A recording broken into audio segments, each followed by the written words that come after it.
자, 3강 들어가겠습니다. 3편인데요. 기장 의무, 추계 신고 이렇게 제목을 보고 여러분들이 눈치채실 수 있죠. 장부를 해야 되는 의무자, 장부를 안 해도 되는 경우, 그러면 장부를 안 하면 세금을 어떻게 계산하느냐, 얼마를 벌었는지 어떻게 아느냐, 그거에 대해서 추정해서 계산하는 게 추계예요. 추정해서 계산하는 제도가 있다. 뭐 이렇게 이해하시면 됩니다. 이 장부는 첫 번째가 복식부기 의무자 이렇게 표현되어 있어요. 이거 용어를 잘 보시면 복식이에요. 두 번을 기장하는 거, 두 번. 그 다음에 장부 부자, 기록 기자. 장부의 기록을 두 번 하는 거를 복식이라 그래요. 법인은 전부 복식이에요. 그래서 복식의 의무가 이 볼펜을 제가 10,000원 주고 샀다. 그러면 이거는 저기 그 사용이잖아요.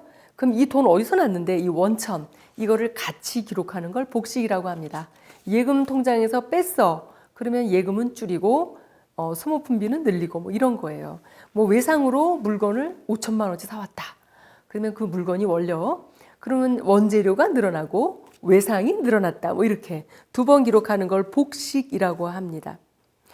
자, 복식은 그 누가 기록해야 되는 게 의무자냐. 그 양가로 1번에 우선 복식이 아닌 사람을 간편장부라 그래요. 한 번만 이렇게 세금을 계산하기 위한 꼭 필요한 것만 기록하는 그런 사업자 범위인데요. 거기 동그라미 1항에 보면 금년도에 신규로 사업을 개시한 사업자는 일단 간편장부를 해도 된다. 동그라미 2항에서 수익 금액이 여기서 직전 연도 수익 금액이에요. 전년도 지금 말씀드리면 2018년도 거. 2018년도 수입을 기준으로 매출을 기준으로 수입을 기준으로 제가 총 수익 금액은 반드시 매출액만 의미하는 건 아니라 그랬죠. 자, 2018년도의 총 수익 금액을 기준으로 그 밑에 있는 3억 1억 5천 7,500만 원 거 보이죠? 이 구간에 해당하는 사람들은 복식부기 의무자다라는 거예요. 그래서 업종을 보면 기역, 니은, 디귿으로 나눠져 있고 기역의 대표 업종 중간에 볼게요. 도매, 소매업인 경우, 상품 중개업은 말고 이렇게 중개하는 건 말고 도소매업인 경우에는 3억 원 이상이면 복식, 니은에서 제조업, 음식, 숙박, 음식업, 그 다음 둘째 줄 중간에 건설업, 또 마지막 줄에 보면 상품 중개업 이런 정도 업을 하는 사람들은 전기 매출액이 1억 5천만 원 이상인 사람은 2018년도에 1억 5천만 원 이상인 사람은 2019년도 복식부기를 꼭 해야 된다. 디귿에서 원가가 안 들어가는 부동산 임대업 등, 재화 원가 이런 게 안 들어가는 서비스 업종, 부동산 임대업 등 서비스 업종은 전기 매출액이 7,500만 원 이상이면 복식부기자다. 그 다음 쪽에서 금년도에 개업을 했던 아니면 그 전년도에 매출액이 엄청 작든 관계없이 양가로 이번에 간편장부를 허락하지 않는 업종이 있어요. 동그라미 1항과 2항을 보면 동그라미 1항에 의료업, 중간에 수의업, 둘째 줄에 약사업, 동그라미 2항에 변호사, 법무사, 회계사, 세무사 등등등 쭉 보세요. 의사, 뭐 이렇게 한의사, 수의사업 쭉 보시면 이런 전문 직업군에 해당하는 업종은 신규 개업을 했던 전년도에 매출액이 엄청 작던 구분하지 않고 복식부기 의무자입니다. 그 다음에 양가로 3번에 이렇게 기역, 니은, 디귿으로 구간을 나눴는데 3억, 1억 5천, 7,500 이렇게 나눴는데 겸업을 하면 어디에다 기준을 맞추느냐. 겸업. 그러면 환산해요. 환산하는데 여러분이 잘 보시면 다시 101쪽에 보시면 구간을 잘 보세요. 3억, 1억 5천, 7,500 어떻죠? 1억 5천은 3억 5천의 절반, 7,500은 또 1억 5천의 절반. 그러면 7,500은 저 위에 있는 3억에는 4배수 적은 거, 그쵸? 4분의 1 이렇게 되잖아요. 그래서 환산하는 거예요, 환산. 그래서 103쪽에 보면 사례 1번, 2018년도에 도매업 매출이 2억 원이고 임대업 매출이 그 3천만 원이에요. 이런 경우에는 그 복식부기 의무자냐를 판단할 때 도매업으로 한번 환산해 보는 거예요. 이 부동산 임대업을. 그럼 곱하기 4를 하면 되잖아요. 그래서 곱하기 4 하니까 3천만 원 곱하기 4 하면 1억 2천만 원. 이렇게 1억 2천은 도매업으로 봤을 때 1억 2천. 그래서 합치면 3억 2천이라서 복식부기다. 이건 거꾸로 환산해도 마찬가지예요. 부동산 임대업을 가만 놔두고 그 도매업을 임대업적 서비스업 쪽으로 바꾸려면 나누기 4 하면 되잖아요. 그래서 2억 원 나누기 4 하면 얼마예요? 5천만 원이잖아요. 5천만 원에 3천만 원 넣으면 8천만 원이니까 7,500을 넘으니까 복식부기다. 사례 2도 마찬가지입니다. 이렇게 환산하면 복식부기다 아니다 이제 판단하는 거고요.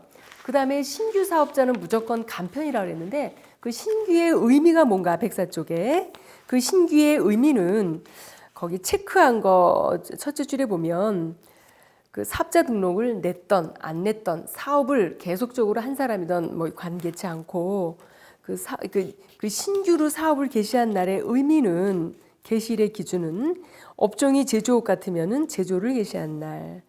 그다음에 광업은 채광한 날, 광물을 채취 채광한 날. 뭐 그 이외에는 아마 1호와 2호에 많이 당할 거예요. 도매업, 소매업 이런데, 서비스업 이런데 이런 데들은 재화나 용역을 공급하기 시작한 날, 판매를 시작한 날, 그날이 신규다 이렇게 판단해서 신규 사업자는 간편장부를 할 수 있다 이란 뜻입니다. 자, 그리고 105쪽에 외부 조정, 세무사가 도장 찍어서 신고하는 외부 조정하는 기준은 106쪽에 이것도 기억, 니은, 디귿 아까하고 똑같이 여기서는 이제 뭐 가나다 똑같습니다. 똑같이 6억, 3억, 1억 5천. 자, 이런 기준으로 외부 조정을 한다. 웬만하면 근데 아마 개인 사업자들도 전부 다 외부 조정을 여기에서 미달되더라도 신고하는 뭐 그런 경향입니다. 자, 107쪽에 그러면 이렇게 기장을 해야 되는데 기장 의무를 안 하면 어떻게 되는데 안 하면 세법은 추계한다 그랬는데 그 추계하는 율이 우리는 107쪽의 4번 제목에 보면 단순 경비율, 기준 경비율 이런 제목이 나옵니다. 단순 경비율하고 기준 경비율이 있는데 기준 경비율은 세금이 좀 많고요. 단순 경비율은 규모가 작아서 추계를 그러니까 뭐 장부가 없더라도 조금 뭐 봐주는 그런 규모입니다. 그런 규모. 저 밑에 박스가 있는데요. 자, 단순으로 하는 사업자의 범위가 동그라미 1항 먼저 볼게요. 그 표 위에 신규로 사업을 개시한 사업자하고 동그라미 2항 직전 사업연도 수익 금액이 다음 금액에 미달하는 사업자 그 표가 하나 있죠.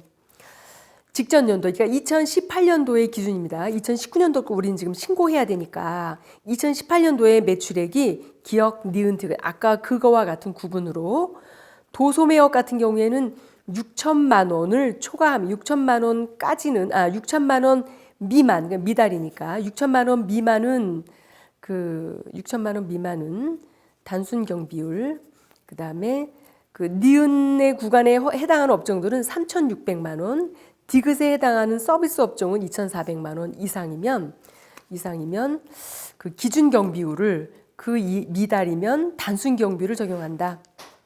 자, 그리고요.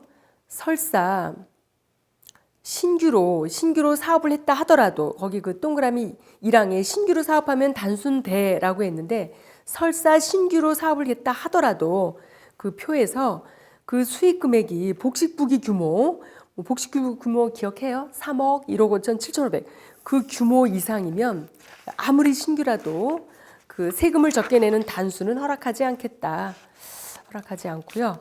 자, 108쪽에 신규라 하더라도 아까 우리가 했던 이제 전문 직종에 해당하는 사업자도 단순 경비율은 허락하지 않겠다. 입니다. 자, 이제 여러분요. 이건 장부가 없어서 추계로 하는 경우입니다. 그러면 세금이 구체적으로 얼마인데 우리 같이 한번 숫자를 한번 공식에다 넣어 볼게요. 양가로 4번에 추계에 의한 소득금액 계산 방법 동그라미 1항 우선 기준 경비율 볼게요.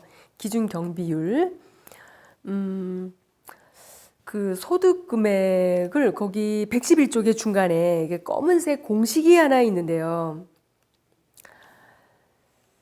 그 소득 금액은 수익 금액에서 매입 비용과 사업용 유용자산 및 무형자산의 임차료, 그리고 종업원 인건비, 그다음에 퇴직금 이것까지 빼고, 그리고 수익 금액 곱하기 기준 경비율까지 빼고, 그리고 그 바로 밑에 그 당구장 표시 기준 경비율을 해줄 때도 복식부기 의무자라면 거기 공식 보면 2분의 1만 적용한다. 뭐 이렇게. 아직도 좀 여러분들이 혹시 경험이 없는 여러분들은 생소할 수 있는데요. 며칠 전에 국세청에서 발표를 했어요. 업종별 기준 경비율, 단순 경비율을 발표를 했는데 제가 하나 메모를 했습니다. 자, 옷 제조하는 업종은 기준 경비율은 11%고 단순 경비율은 얼마를 발표했냐면 93.5%. 이건 여러분들이 국세청 홈택스에 들어가도 그냥 다 공개되는 겁니다. 자, 이렇게 발표를 했어요. 근데 어떤 사람이 매출액이 5억이라고 가정할게요. 이 5억인 사람이 자, 이 옷을 제조하기 위해서 옷감, 뭐 실, 단추 이런 재료들, 주요 재료들 뭐 이런 거를 구입하기 위해서 재료 등 구입하기 위해서 1억을 썼다. 그리고 여기 공식대로 또 뭐가 있죠? 임차료 인건비. 임차료로다가 5천만 원 들어갔다. 5천만 원. 그리고 또 뭐 있었죠? 그 저기 임차료, 그다음에 인건비, 급여로다가 1억 5천만 원 들어갔다. 그럼 여러분 어떻게 되는 거예요? 여기까지 쭉 빼고 나면 지금 그 2억, 그러니까 3억이 원가니까 지금 2억 남았어요. 2억 남았고, 그다음에 또 공식 뭐가 있었어요? 수익금액 곱하기 기준경비율. 근데 그 기준경비율이 제가 11%라고 그랬잖아요. 11%라고 했는데 이 복식부기예요. 복식부기 규모라서 이거 다 인정 안 해요. 2분의 1만. 그래서 5.5%. 5억 곱하기 5.5%. 자, 이거를 빼는 거예요. 여러분 제가 계산기가 지금 준비가 안 되는데 5억 곱하기 5.5%면 2,750만 원 나오거든요. 2,750만 원이 나오는데 다 빼고 나면 2억에서 얘까지 빼고 나면 얼마예요? 1억. 얼마예요? 암산. 1억 7,250만 원. 이만큼이 소득이라는 거예요. 그런데 이거 너무 크죠? 너무. 만약에 이 사람이 단순 적용한다. 그럼 어떻게 될까요? 5억 곱하기 1 마이너스 93.5%. 이만큼 원가를 인정한다는 거니까 이 금액이 소득이잖아요. 이만큼을 비용으로 인정한다. 결국은 소득은 6.5%만 소득으로 보겠다. 6.5%면 얼마일까요? 5억 곱하기 6.5%면 제가 계산을 해놨는데 얼마가 나오는 거예요? 3,250만 원. 3,250만 원이 나오는데 이거 너무 크죠? 그래서 단순 경비율이 훨씬 유리한 거예요. 자, 유리한데 그 다음 쪽 같이 볼까요? 같이 볼게요. 112쪽에 너무 커요. 너무 크니까 이제 한시적으로 배율이라는 거 단순율의 배율을 만들었어요. 112쪽 가보세요. 112쪽 가서 보면 중간에 하단에 보면 이렇게 뭐 표가 하나 있어요. 연도별로 기재부령이 정하는 배율 해서 2016에서 2019년도 지금 2019년도고 종소신고하니까 간편은 2.6, 복식은 3.2. 그래서 이 사람이 복식부기 의무자예요. 복식부기 의무자라서 이 사람은 이거에 자 이것이 맞지만 그래도 3,250만 원 이거 나온 거에 곱하기 3.2배를 하면 아마도 1억 얼마 나오나요? 제가 계산을 해놨는데요. 1억 400만 원 나와요. 1억 400. 혹시 제가 계산 틀려도 여러분이 꼭 하셔요. 자, 1억 400. 그래서 이거는 아니고 요걸 소득으로 보겠다. 1억 400. 이거보다 훨씬 크죠. 그런데 여러분 내년에는 몇 배수로 돼 있어요? 몇 배수? 내년에는 3.4배수로 한다. 그런 뜻입니다. 자, 그래서 이 기준 경비율, 단순 경비율 여러분이 이제 좀 아실 것 같죠? 그런 뜻입니다. 113쪽의 사례는 여러분들이 한번 풀어보시고요. 이것이 바로 기장과 추계와 차이입니다. 116쪽에서 여러분이요. 이렇게 추계로 실제로 하실 때는 그 매입 비용이 뭔데 116쪽에 여기서 이 뺀 거가 이게 매입 비용, 임차료, 급여 이렇게 빼거든요. 그 매입 비용이 어디까지인데 116쪽에 보면 국세청 고시가 있어요. 고시가 있어서 그 제2조에 보면 매입 비용은 재화의 매입, 여러분 재화와 용역의 구분하시죠? 용역은 서비스 쪽이에요. 서비스는 안 된다는 거예요.